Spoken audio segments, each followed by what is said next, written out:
House of the Dragon Season 2, the only TV show with a timeline of events more timely-wimely and wibbly-wobbly than Doctor Who itself, and that is saying something. What can we expect to see between now and the finale? How's the season going to end? How many seasons are we getting? How's that all going to play out? Like, honestly, these are great questions that I've had to sit with for the last few days because I'm completely stumped. That being said, spoilers for Fire and Blood, past, present, and future events of House of the Dragon, and honestly, maybe a little leak here or there. I don't seek them out, but I also don't shy away when I encounter one in the wild that might be coming into play a little bit here.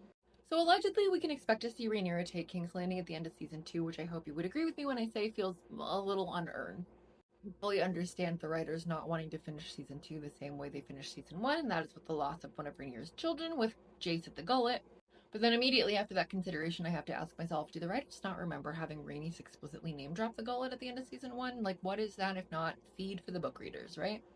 If you're watching from the future, hello from the past. Today's Saturday. Tomorrow is the air date for episode 6, which means that if the leaks about the timeline are correct and to be believed, that we've got 3 episodes to figure out how the Blacks are going to come together as a unified front, strategize, and take King's Landing, which feels, I want to say ambitious, but what I really mean is ridiculous.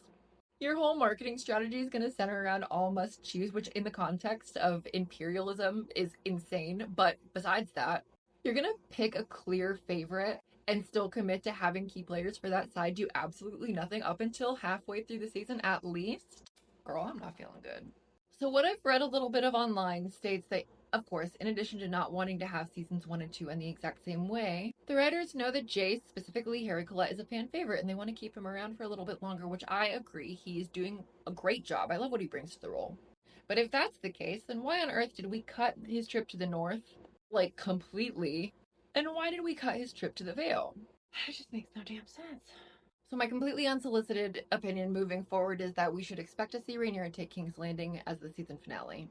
And then early next season, first 3 episodes, we're gonna see the Gullet.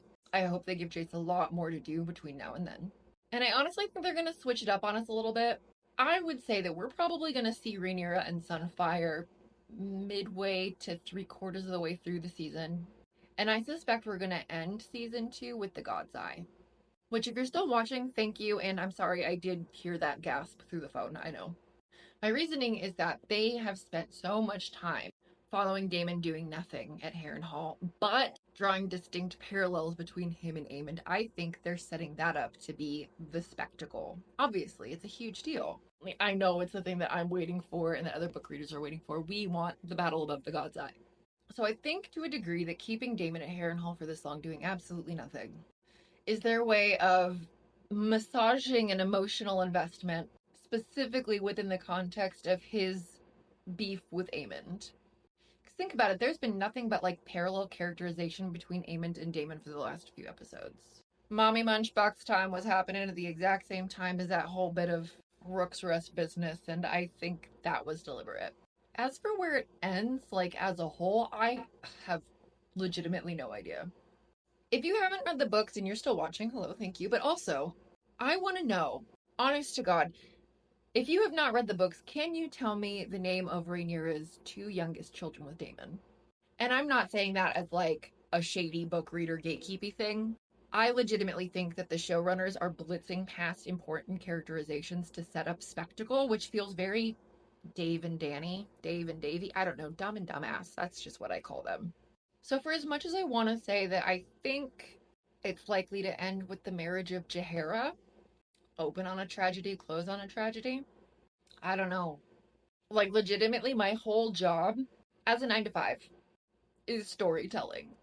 And the choices that they've made here have been so questionable that I am almost so compelled to like rewrite my own timeline. I'm not going to do that. That would be insane. But now that they've established the expectation that we need to functionally wait 2 years between seasons, and that they are more than willing to commit to dicing up the established timeline to shuffle things around for seemingly no good reason, as far as I can tell, there's still time for that all to pay off. I legitimately can't even pretend to predict the future, and I've read those books more times than I can count, and I can count really high. Literally, what am I doing with my life? I just want more Matt Smith, man, honestly. At this point, just give him his own spin-off at Harrenhal. I'd watch that shit.